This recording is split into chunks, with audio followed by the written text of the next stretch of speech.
माँ, हम कहाँ जा रहे हैं? माँ को कपड़े बैग में डालते देख नन्ही 3 बरस की कम्मो पूछने लगी। ममता ने प्यार से बेटी की तरफ देखते हुए कहा, तुम्हारी नानी बहुत बीमार हैं, हम उन्हीं को देखने जा रहे हैं। अभी कुछ ही देर में तुम्हारे पापा आ जाएंगे तो हम निकल पड़ेंगे। कैलाश के घर आते ही कम्मो पापा आ गए कहकर दौड़ी। ममता और कैलाश ने अपने ही नाम से निकालकर अपनी बेटी का नाम कमलेश रखा था, लेकिन प्यार से उसे सब कम्मो ही बुलाते थे। कैलाश ने स्कूटर पर बैग रखा और झटपट माँ बेटी सवार हो गई। ममता थोड़ी बड़बड़ाई, अगर गाड़ी कर लेते तो कौन सा खर्चे का पहाड़ टूट पड़ता। अरे एक नहीं 10 जगह फ़ोन किया, सबके सब शादियों में व्यस्त हैं। तू बैठ तो सही अपनी फटफटिया पर, देख तुझे कैसे 1 घंटे में पहुंचाता हूँ। कैलाश का भी अपना ही अंदाज था। छोटी सी मिठाई के डिब्बे बनाने की फैक्ट्री थी, ज़्यादा नहीं, बस गुजारा अच्छे से निकल रहा था। देखते ही देखते स्कूटर हवा से बातें करने लगा। पीछे बैठी ममता ने कहा, धीरे चलाइए जनाब, कहीं मायके पहुंचने की बजाय ऊपर ही ना पहुंच जाएं। दोनों पति पत्नी अपने ही मजाक पर हंसने लगे। कम्मो हमेशा की तरह आगे ही खड़ी थी। अभी कुछ और आगे ही बढ़े थे कि पीछे से तेजी से आते एक ट्रक का संतुलन बिगड़ा और कैलाश का स्कूटर देखते ही देखते एक तेज वेग से जाकर गिरा। तीनों के जिस्म अलग अलग दिशाओं में उड़े। कैलाश और ममता ने वहीं दम तोड़ दिया। कम्मो एक घास फूस के ढेर पर जा गिरी और 1-2 खरोंचों के अलावा कोई बड़ी चोट नहीं आई। देखते देखते पास की दुकानों से लोग दौड़े चले आए।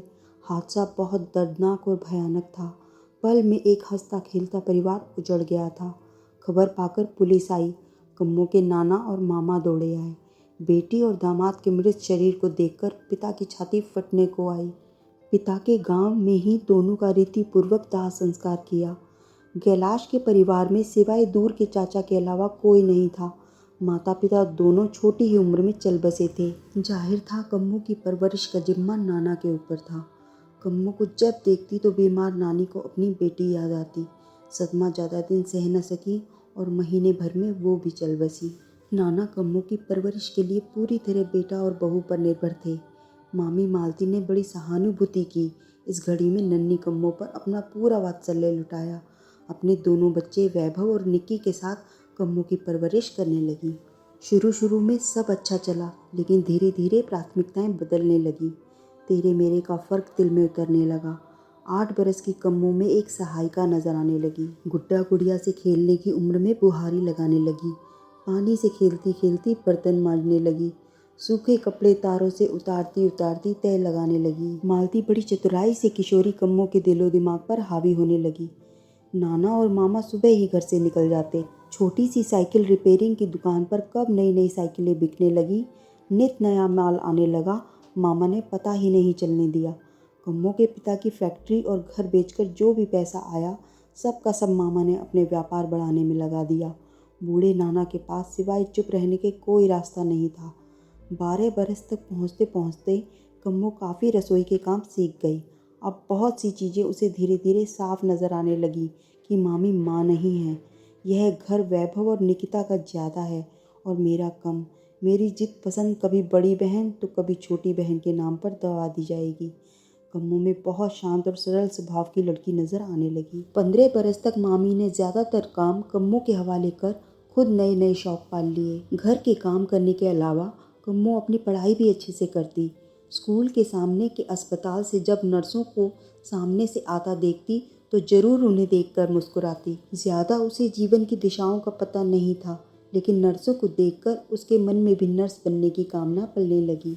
18 बरस की उम्र तक कम्मो ने अपना स्कूल का सफ़र अच्छे अंकों से पास किया और उसने नाना को अपना लक्ष्य बताया। नाना जानकर बहुत खुश हुए कि कम्मो नर्स बनना चाहती है, लेकिन जैसे ही मामा मामी को इस बात की खबर लगी तो घर में जैसे भूकंप आ गया हो। मालती का स्वर बंद होने का नाम ही नहीं ले रहा था। बाबूजी, यहाँ कोई कुबेर का खजाना दबाया है क्या? 4 साल की पढ़ाई, हॉस्टल, किताबें, फीस, जेब खर्च कहाँ से करेंगे हम? पहले से ही हम तो वैभव के कॉलेज के खर्चों से दबे पड़े हैं। कम्मो 2 साल और अच्छे से घर का काम सीख ले, फिर जाए अपने ससुराल, वहीं जाकर करे अपने मन की। हमसे जितना बन पड़ा हमने कर दिया, इससे अधिक हमसे ना होगा। मामा की चुप्पी भी पत्नी की बात की सहमति दे रही थी। दूसरे कमरे में बैठी कम्मो के कानों में मामी की पड़ती यह आवाज़ें उसके सपनों का दम तोड़ रही थीं। मन में कई बार रोई थी, लेकिन आज झरझर बहते आंसुओं को उसने बहने दिया। 20 साल की दहलीज पर पांव रखते ही सौंदर्य जैसे स्वयं कम्मों के पास चल कर आया हो। लंबा कद, गेहुआ रंग, काले घने बाल, गोल गोल आंखें, पतली सी नाक, फूलों जैसे होठ, सुंदरता की जैसे कोई मिसाल। एक के बाद एक रिश्ते आने शुरू हो गए। कई लड़के देखने के बाद मामा और नाना को सुजीत, जिसका कपड़े का व्यापार था, परिवार के नाम पर सिर्फ माँ थी, स्वभाव घर बार सब पसंद आया तो धूमधाम से कम्मू का ब्याह कर दिया। 20 साल की कम्मू किसी की अर्धांगिनी बन घर आंगन में प्यार के फूल खिलाने चली आई। गुड़ों की खान कम्मू ने आते ही घर का सारा काम संभाल लिया। सास को रानी बना दिया और पति को परमेश्वर का दर्जा दे दिया। बाहर की दुनिया से ज़्यादा वास्ता नहीं रखती थी, उसका घर ही उसकी दुनिया थी। समय एक सा नहीं रहता। साल भर बाद सुजीत को व्यापार में घाटा हुआ। लाखों का कर्जा सिर पर आन खड़ा हुआ। पैसे की किल्लत में वो मारा मारा हर अपने के दर जाने लगा। फिर किसी ने उसके कान भर दिए कि कम्मों के पिता की संपत्ति बेचकर जो पैसा आया वो कहाँ है। पत्नी को कहो जाकर अपना हिस्सा मांगे। अपनी सारी मुसीबतों का पल में ही तोड़ देख सुजीत की आंखें लालच से भर गईं। आंगन में ही छुपा था खजाना और उसने छान मारा सारा जमाना। मौका देखते ही उसने कम्मों से बात की तो उसने बिना देर किए साफ इनकार कर दिया कि उस घर में अब उसके लिए कुछ नहीं है। सुजीत भी कहाँ हार मानने वाला था।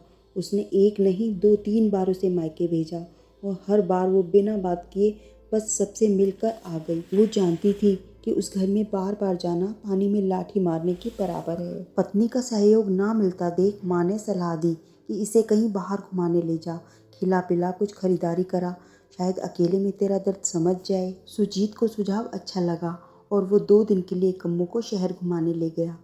फूल उगाने के लिए ज़मीन तैयार करने की कोशिश करने लगा। कम्मू पूरा दिन बहुत खुश रही। बरसों बाद उसे ऐसी खुशी मिली थी।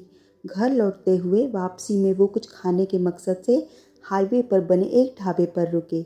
वहाँ सुजीत ने कम्मू को बड़े प्यार से समझाया कि वो बहुत मुसीबत में है और वो जाकर अडिग होकर अपना हिस्सा मांगे। पति के मुंह से फिर वही बात सुनकर कम्मू ने एकटक जवाब दे दिया, एक नहीं 1000 बार भी कहोगे मेरा जवाब ना ही है। सुजीत सुनकर झल्ला उठा। पागलों की तरह इधर उधर घूमते हुए बड़बड़ाने लगा, इसे मेरी अहमियत का एहसास नहीं है, पता चल जाएगा इसे अगर छोड़कर चला जाऊं।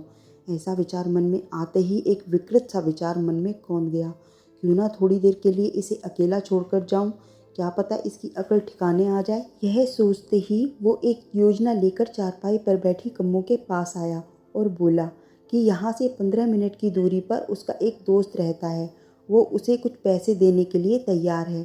वो खाना ऑर्डर करे, वो 1 घंटे में वापस आ जाएगा। कम्मू ने जिद की कि उसे भी अपने साथ ले जाए, लेकिन वो अभी आता हूँ कहकर जल्दी से गाड़ी से निकल गया। आधे पौने घंटे तक गाड़ी चलाने के बाद उसे बाजार की कुछ रौनक नजर आई तो उसी तरफ निकल गया। सामने भटूरे छोले का ठेला देखकर उसकी भूख मचल उठी। थोड़ा वक्त भी बिताना था तो 1 प्लेट का ऑर्डर दे दिया। तभी उसके कंधे पर पीछे से किसी ने हाथ रखा तो देखा पुराना दोस्त खड़ा था। उसने आग्रह किया कि पैक करवा कर ले चलते हैं, पीछे ही उसका छोटा सा घर है, अकेला रहता है, वहीं बैठकर खाते हैं। सुजीत के दिमाग में अकेली बैठी पत्नी घूम रही थी।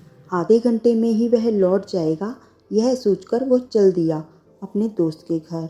अभी गाड़ी में बैठा ही था कि माँ का फ़ोन आया कि कब आ रहे हो, 9 बज जाएंगे, यह कहकर फ़ोन गाड़ी में ही रख दिया। सालों बाद मिले यार की आवभगत में दोस्त ने शराब की बोतल भी खोल दी। सुजीत नाना करने के बावजूद भी पीता गया। पेट में खाना, नशे में चूर, थका हुआ जिस्म कुछ ही देर में लुढ़क गया और देखते ही देखते गहरी नींद में सो गया। पति को निकले 1 घंटे से ज़्यादा समय हो चुका था। कम्मो उसी राह में टकटकी लगाए बैठी थी। ढाबे वाला बाबा भी सब देख रहा था। जब 2 घंटे तक पति नहीं आया तो बाबा ने आकर कम्मो से सारी बात पूछी। उसने बताया कि घंटे भर में लौट आऊँगा कहकर गए थे, न जाने कहाँ रह गए। बाबा ने कहा तो बेटी फ़ोन कर लो। कम्मो, मेरे पास फ़ोन नहीं है बाबा। बाबा, नंबर याद है? कम्मो, हाँ याद है। बाबा, तो यह लो मेरा फ़ोन और जब तक वो नहीं उठाता निरंतर करती रहो। कम्मो, धन्यवाद आपका बाबा। ये क्या, सुजीत फ़ोन उठा ही नहीं रहा था। अब डर के साथ पति की खैरियत की भी चिंता सताने लगी। देखते देखते अंधेरा पड़ने लगा। कुछ और न सूझा तो अपनी सासू माँ को फ़ोन मिलाया तो उसने बताया कि उसकी बात हुई है और वो सही सलामत है और जल्दी लौट आएगा, चिंता मत करो। पति सही है यह जानकर मन को राहत मिली। फिर ये सब उसने क्यों किया? कहीं उसे सताने के इरादे से तो नहीं? यह ख्याल आते ही कम्मू का दिल बैठ गया। पति की इस घिनौनी हरकत से उसकी आत्मा दर्द और पीड़ा से भर गई। जिसे उसने हृदय से प्रेम किया, उसने चंद रुपयों के लिए उसे यह सज़ा सुनाई। अब तक रात के 9 बज चुके थे। बाबा भी ढाबा बंद करने की तैयारी में था। न जाने कितनों की अच्छी बुरी नज़र कम्मू पर पड़ी। तभी आखिरी गाड़ी वहाँ आई। पति पत्नी दोनों डॉक्टर थे। उन्हें भी बाबा से कम्मू की सारी कहानी पता चली। निकलने से पहले उन्होंने कम्मू से कहा कि वो चाहे तो उनके साथ चल सकती है। सुबह वो उसे उसके गांव छोड़ देंगे। बाबा ने कम्मू से कहा, बेटी तुम सोच लो अच्छे से, वरना मेरे साथ मेरे घर चलो। घर में मेरी पत्नी है, तुम्हें कोई दिक्कत नहीं होगी। कम्मू उठकर गाड़ी तक पहुंची तो सन्न रह गई। खुले शीशों में से साफ आवाज़ें आ रही थी। लगता है कोई अनपढ़ गवार है, पति बीच राह में ही छोड़ गया है। हम अपने ही घर में रख लेंगे, नौकरानी तो हम भी कब से ढूंढ रहे हैं। डॉक्टर की पत्नी की इस आवाज़ से कम्मू दौड़कर बाबा के पास आई और कहने लगी, बाबा मैं तुम्हारे संग चलूँगी। आधी रात तक बाबा की पत्नी से बातें करती रही। उसे अपने जीवन की सारी कहानी सुनाई। फिर अकेली बैठी सोचती रही। पति ने अंधेरे में छोड़कर हजारों उसके भीतर चेतना के दिए जला दिए थे। कम्मू पहली बार खुद से मिली थी।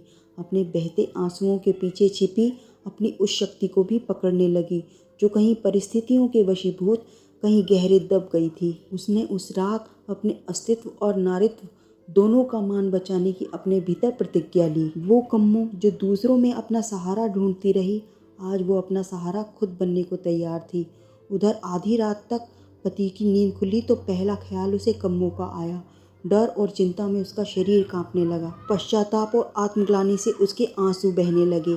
अपनी नीचता पर उसे स्वयं पर धिक्कार आने लगा। गाड़ी में बैठते ही उस नंबर पर फ़ोन करने लगा जिस पर पत्नी ने कई बार फ़ोन किया था। तेज स्पीड में आधे घंटे में ढाबे के बाहर खड़ा था।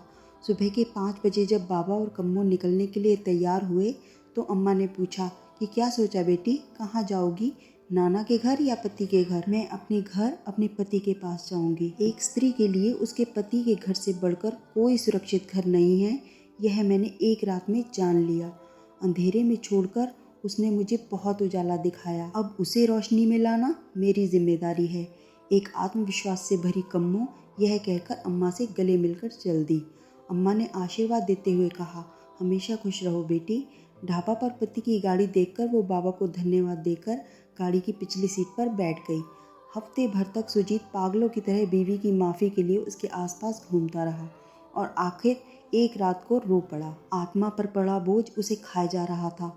कम्मू ने आखिर एक शर्त पर पति को माफ़ करने की बात कही कि वो पढ़ना चाहती है, नर्स बनकर अपने पैरों पर खड़ी होना चाहती है। सुजीत पत्नी की खुशी के लिए सब कुछ करने के लिए तैयार था।